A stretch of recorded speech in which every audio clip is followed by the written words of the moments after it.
Hello, beautiful souls, and welcome back to another episode with Beyond the Mind with Ani. Today, we'll touch a very interesting and controversial subject. We'll talk about modern equality that taught women they can be anything as long as they stop being women. And what do I mean by that? We celebrate the strong women who never cries, never rests, never asks for help, never softens, never receives anything. We applaud women who outwork men, out-argue men, out-compete men, but rarely honor the women who out-love, out-nurture, or out-heal the world. And why is that? Because society still believes that feminine power is the weak power, unless it masquerades as masculinity in heels. And that's the lie we're about to dismantle today. So, welcome to episode 9, Feminine Power in a Gender Equal World, a conversation not many seem interested enough to have. And here's the hard question. If equality is measured by sameness, who really benefits when women abandon their feminine essence? I don't think it's women, not men, not the society, but definitely the system, because feminine wisdom, intuition, and nurturing energy are the forces that challenges control, hierarchy, and exploitation. So today we're going to explore why modern feminism sometimes praises women for masculine achievements while ignoring the true power of being feminine, how society undervalues intuition and emotional authority, and what it takes to reclaim your feminine energy without sacrificing equality or ambition. So let's buckle up, because this episode is not about comfort, it is about truth, reclamation, and unapologetic power. So when the second wave of feminism fought for women's rights, it had no choice but to speak the language of the era, which was productivity, logic, competition, individualism, and linear thinking. In other words, the world only respected masculine coded traits, so women were forced to prove their worth within masculine framework. And yes, that strategy worked. We gained access to education, law, money, independence, leadership, but here's the hidden cost that nobody talks about. Feminine authority never made it into the new equal world. Only masculine authority did. Society didn't evolve to appreciate feminine wisdom. Women simply learned how to perform masculinity better. Women rose, yes, but many rose by abandoning, suppressing, or hiding their natural feminine essence. Let me give you an example. A corporate woman, ask any woman who's climbed the corporate ladder, and she will tell you what the real story is behind it. Emotions are considered unprofessional. Softness gets you eaten alive. Intuition has no place in decision making. And if you're not aggressive enough, then you're invisible. Take a day off for your cycle, forget about it. She didn't rise as a woman. She rose by deeming the woman in her. She learned how to interrupt, dominate, strategize, delegate, compete, and unlearned her softness, her presence, empathy, and receptivity. Not because she wanted to, but because the system only rewards masculine coded performance. In my opinion, modern feminism didn't fully liberate women. It masculinized them to fit into a system built by and for men. Women were told they could have it all, but only if they worked like men, lead like men, think like men, suppress like men, disconnect like men. The feminist victory was real, but feminine energy was never invited to the table. Only women acting masculine were. Let's talk about some real-world example.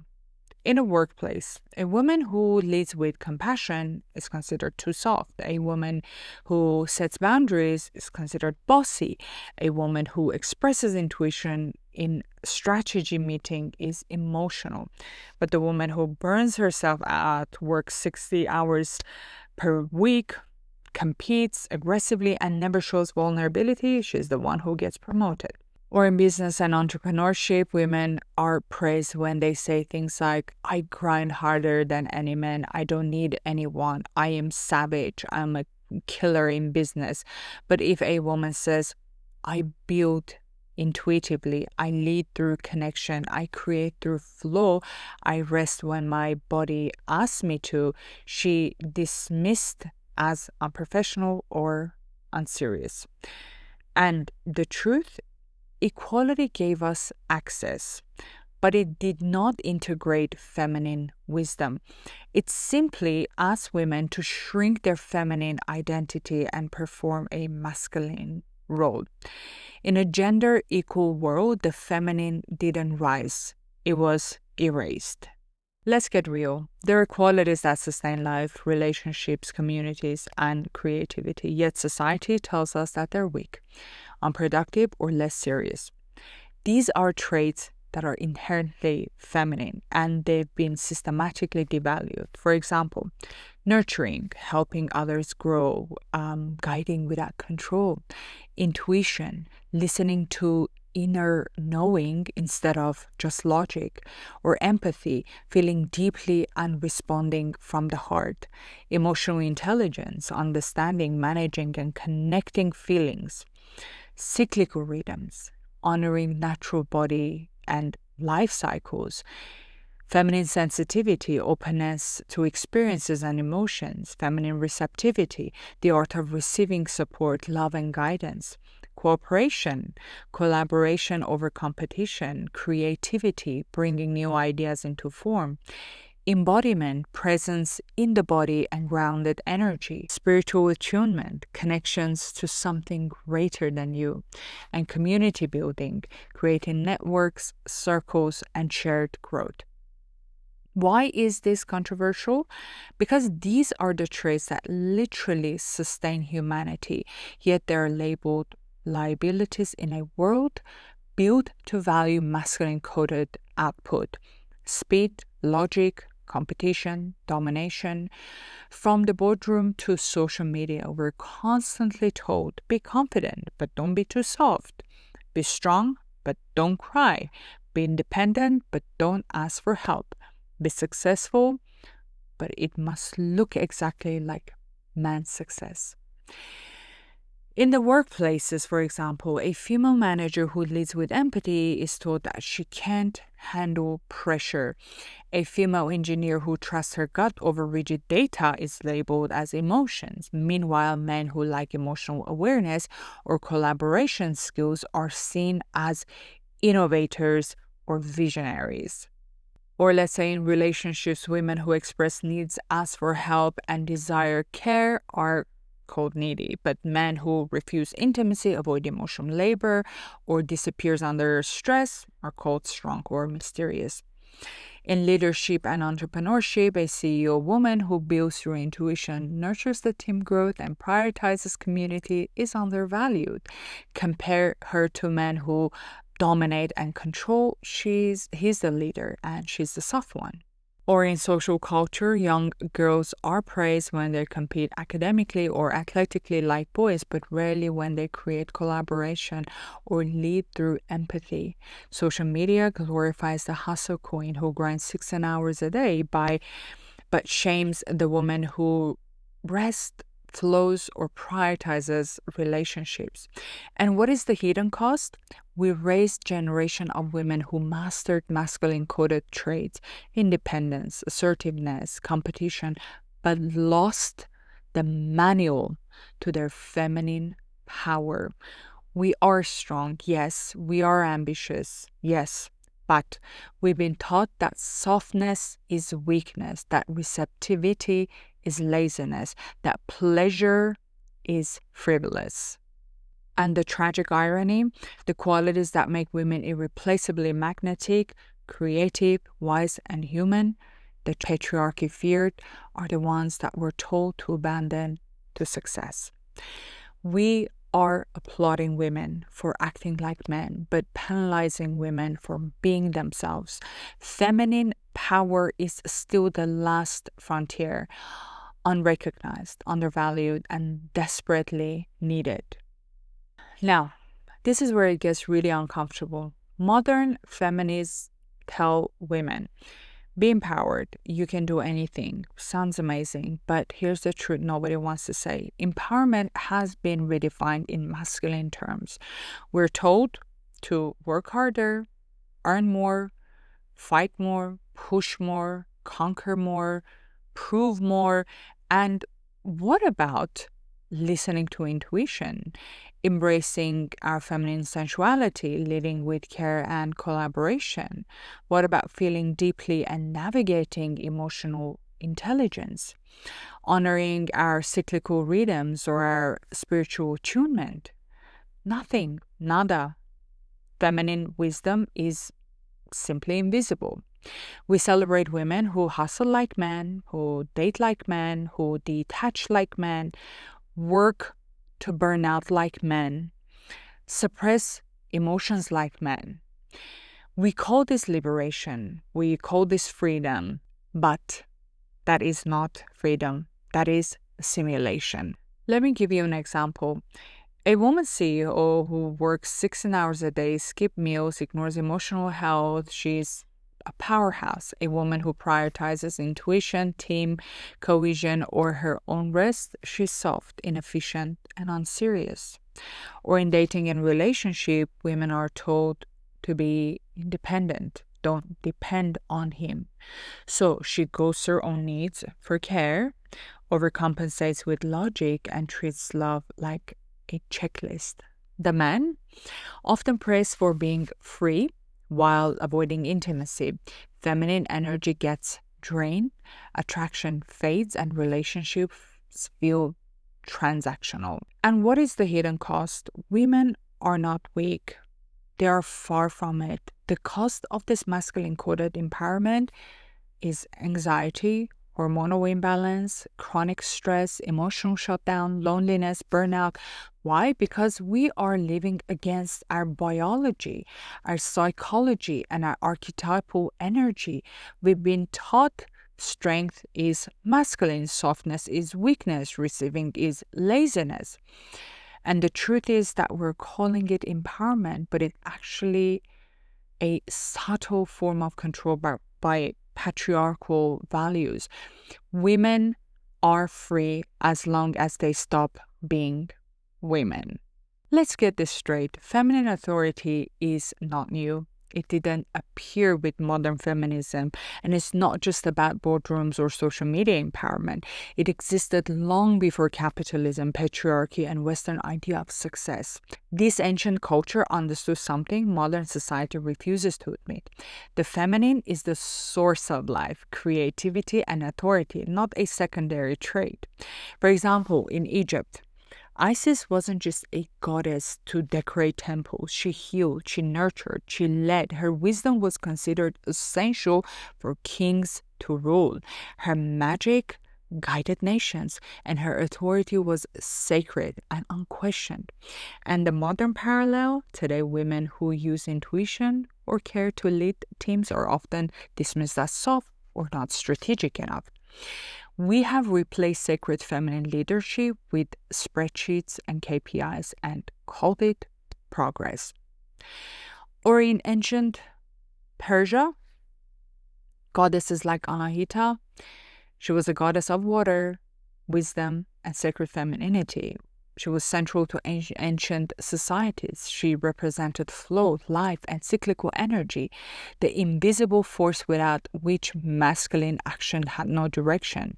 And today, women are praised for working like men, but intuitive guidance, emotional depth, and cyclical awareness are still undervalued in leadership, relationships, and societies. Or if you look at the Hindu tradition, Shakti is the creative energy of the universe, and without her, the masculine, the Shiva, the action, the structure is inert. The universe doesn't move without feminine force, yet in modern society, women are told to compete, hustle, and dominate rather than lead with life-giving energy. And those who do are often dismissed as weak or irrelevant. And I'm sure you all know about the Chinese philosophy of yin and yang. Yin is not passive. Yin grounds, nourishes, and sustains cycles of life. It's the feminine principle that allows yang, the masculine, to act effectively. Modern takeaway is that women are expected to do yang work, be assertive, take charge, perform, but are criticized for being too emotional or soft. The balance is missing, and attraction, creativity, and fulfillment suffers because society refuses to honor the yin. And the modern disconnect? Modern feminism corrected overt patriarchy but forgot the spiritual, cyclical, and embodied roots of feminine power. We were taught to fight, conquer, and imitate masculine norms, but we were rarely taught to embrace intuition, flow, and sacred authority. So here's the thing. Ancient societies didn't see feminine power as secondary. They saw it as a life force itself. And modern societies, we call it softness, emotions, or irrelevant. And we wonder why women feel burnout, unseen, and misunderstood.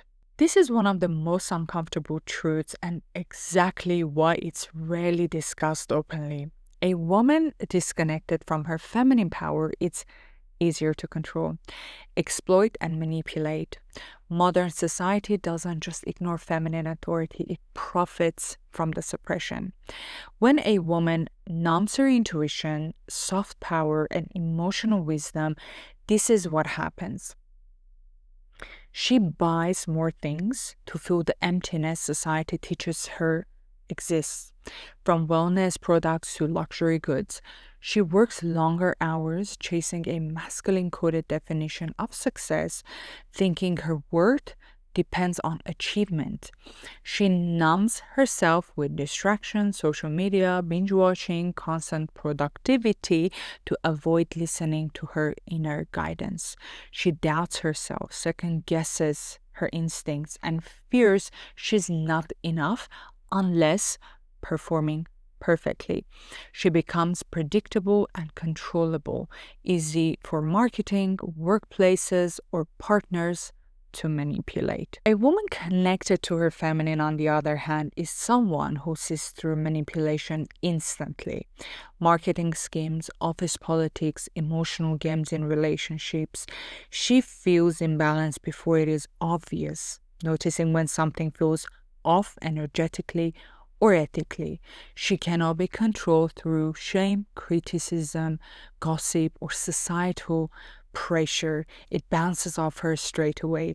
She doesn't chase validation, knowing her worth is inherent. She doesn't burn out to prove herself or perform for approval. She holds power without forcing it, influencing subtly but profoundly. For example, a woman entrepreneur leads a team with empathy, intuition, and collaboration. She outperforms peers who rely solely on brute competitiveness. But she's often dismissed by investors or colleagues because her power is soft, feminine, and non confrontational. And why the system fears the feminine? Because the system built on extraction, control, and disconnection cannot thrive if women are fully connected to their feminine power. That's why society constantly reinforces these messages. Assertive, good. Submissive, bad. Aggressive, powerful. Soft, weak. Logical, superior. Emotional, irrational. And guess what? Emotional intelligence, intuition, and relational awareness are amongst the strongest predictors of leadership, success, innovation, and influence. Yet they're rarely taught, celebrated, or rewarded.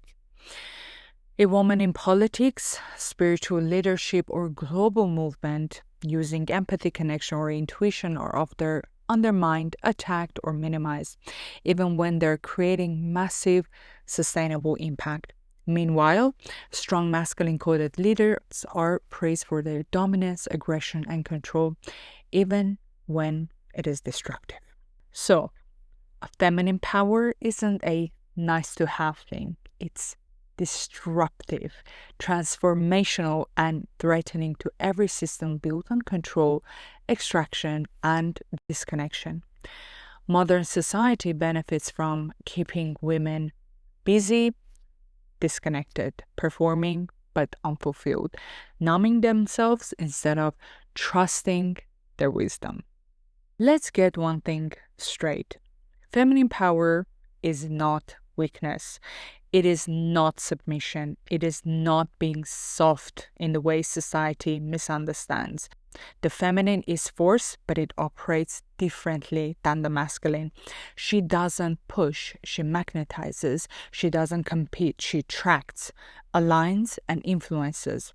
Here is what it really looks like: a deep intuition, knowing what's right without needing external validation; emotional insight, understanding feelings, energy, and undercurrents others miss; magnetism, drawing opportunities, peoples, and love without chasing; creativity, producing ideas, solutions, and life experiences from alignment, not force; spiritual connection, tapping into something bigger than yourself to guide decisions; nurturing leadership, guiding others without control or aggression; or patience, knowing timing matters more than forcing results; cyclical awareness, embracing the natural rhythm of life, work, and energy; and power to regulate, claiming situations, managing conflicts, and holding space.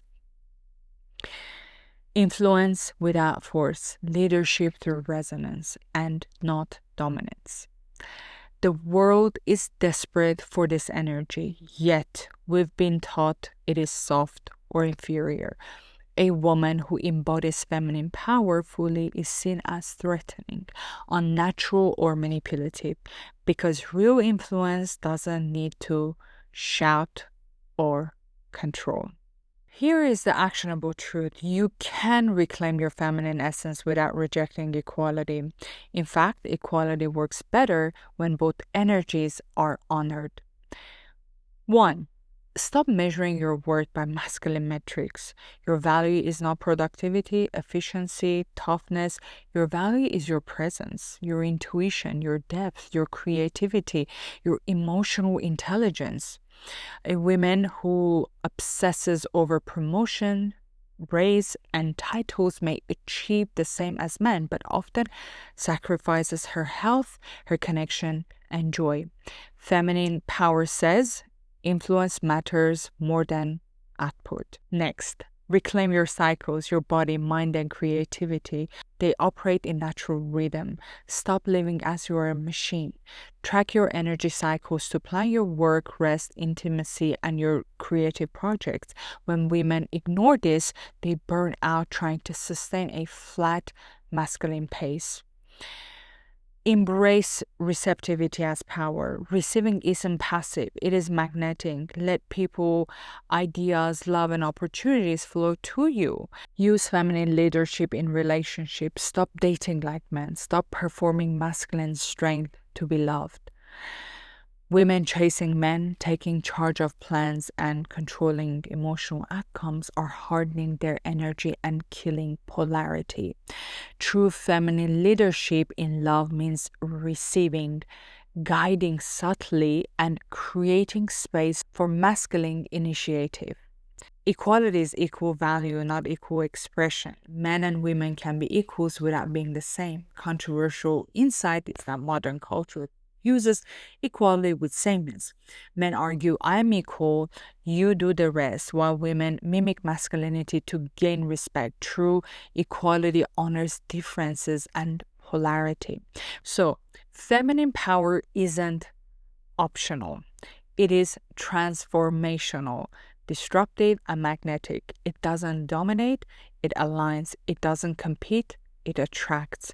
When women reclaim their feminine essence while honoring equality, society, relationships, and cultures shift, not because we fight, but because we remember who we are. The world wants women to be equal as long as they act like men. That stops now. Reclaim your feminine and watch everything change around you. A truly equal world doesn't ask women to choose between power and femininity. A truly equal world recognizes that feminine power is not the opposite of masculine power, it is the balance of it. We don't need more women acting like men, we need more women remembering that the masculine world forgot. The intuition is intelligence, that nurturing is strength, that softness is power, that cycles are wisdom, that emotion is information, that connection is currency, that receptivity is magnetism, and that feminine is not here to compete. She's here to transform. When women reclaim their feminine, the world doesn't become weaker, it becomes whole. So, thank you, my beautiful listeners, for being here and for showing up with curiosity and courage. Your presence matters, your attention matters, and every time you reflect on these ideas, you are helping to shift the world. If this episode resonated, challenged you, or opened your eyes, please like, share, and subscribe. And leave a comment to share your thoughts. Your voice amplifies this conversation, and together we can reclaim what's been erased, honor true feminine power, and bring balance back to our lives and relationships. So until next time, stay fierce, stay bold, and always go beyond the mind.